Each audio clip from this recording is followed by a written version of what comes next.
De quoi souffrez-vous? Oh, bah, attendez que je réfléchisse. Eh ben voilà. Quand j'ai dîné, Oui? eh ben il y a des fois que je sens comme une espèce de démangeaison ici. Oui, Vous voyez, ça me chatouille, ou bien plutôt, ça me gratouille. Attention, attention, ne confondons pas. Est-ce que ça vous chatouille ou est-ce que ça vous gratouille? Ah, ça me chatouille. Mais ça me gratouille bien un peu aussi. Bien sûr, vous avez reconnu Louis Jouvet dans son rôle fétiche à la fois au cinéma et au théâtre, puisque Knock c'est d'abord une pièce de théâtre de Jules Romain, et c'est une curiosité quand même ce film, parce que il y a deux versions de Knock avec Louis Jouvet, une première en 1933 que Jouvet réalise lui-même, et 20 ans après quasiment, en 1951, la version de Guy Lefranc où Louis Jouvet reprend son rôle. Et c'est d'ailleurs sa dernière apparition, puisque la même année, Louis Jouvet meurt d'un arrêt du cœur. Louis Jouvet, c'est un monument français. C'est d'abord bien sûr un homme de théâtre. On ignore quand même qu'avant de se lancer dans le théâtre, il a fait des études de pharmacie à Toulouse. Il a même eu son diplôme de pharmacien.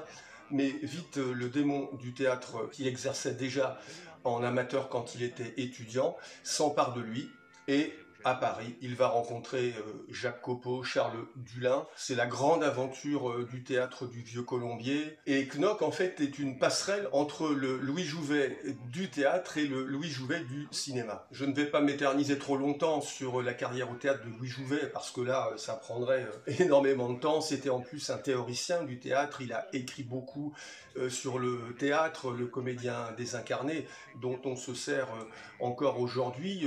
Fabrice Lucchini en parle souvent et 100 fois mieux que moi. Louis Jouvet va créer la pièce de Jules Romain au théâtre en 1923 à la Comédie des Champs-Élysées. Il va jouer la pièce 1500 fois. C'est un succès énorme et qui ne se démentira pas, puisque la pièce est régulièrement reprise par des grands acteurs. C'est vraiment une des grandes pièces du répertoire français.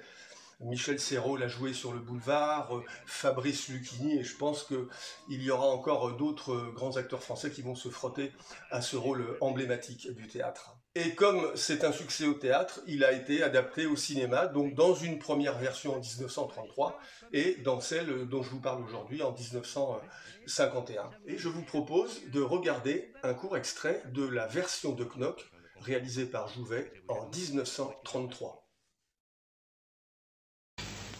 Docteur Knock.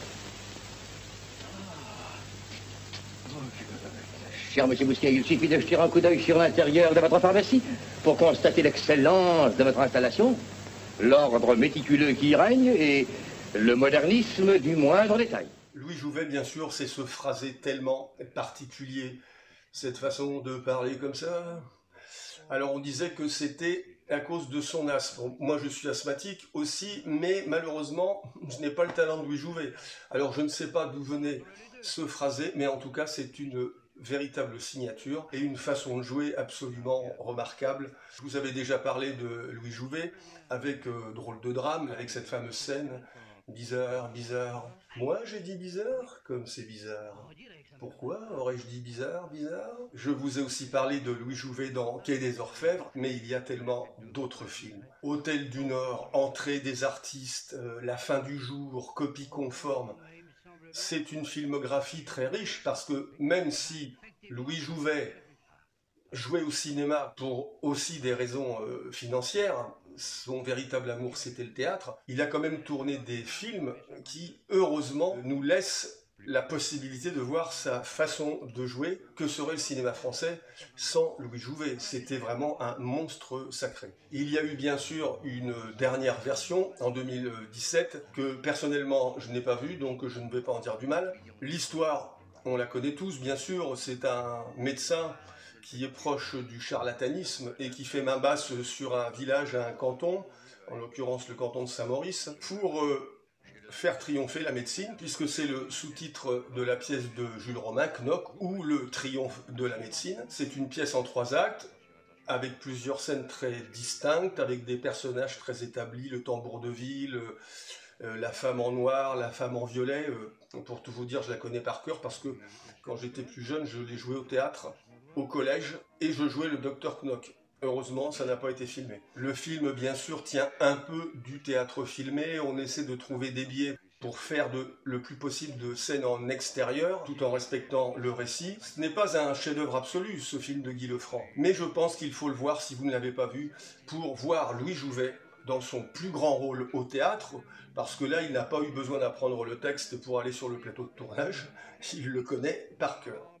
Voilà, c'est du grand Louis Jouvet. Je vous ai souvent parlé de Jean Gabin, qui est pour moi le plus grand acteur français. Le pendant, c'est Louis Jouvet, un comédien et un acteur que l'on retrouve ensemble. C'est la seule fois où ils ont joué ensemble dans le film de Jean Renoir, Les Bas-fonds, qui est adapté du roman de Gorky. Bah, l'été, par exemple, quand il fait bien chaud. J'aime bien aller dormir un petit peu dans l'herbe. On est bien couché dans l'herbe. Des fois.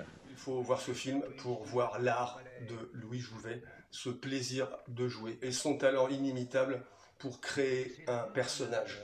Voilà, je ne vous en dis pas plus. Si vous ne l'avez pas vu, si vous n'avez pas vu cette version de 1951, vous pouvez aussi voir la version de 1933, elle est peut-être plus difficile à trouver. En tout cas, je vous laisse avec Louis Jouvet, Knock, Guy Lefranc, 1951. J'ai autant d'aise à me trouver ici qu'à son clavier l'organiste des grandes orgues. Dans 250 de ces maisons. Il s'en faut que nous les voyions toutes à cause de l'éloignement. Il y a 250 chambres où quelqu'un confesse la médecine. 250 lits où un corps étendu témoigne que la vie a un sens. Et grâce à moi, un sens médical. Et je ne vous parle pas des cloches. Songez que pour tout ce monde, leur premier office est de rappeler mes prescriptions.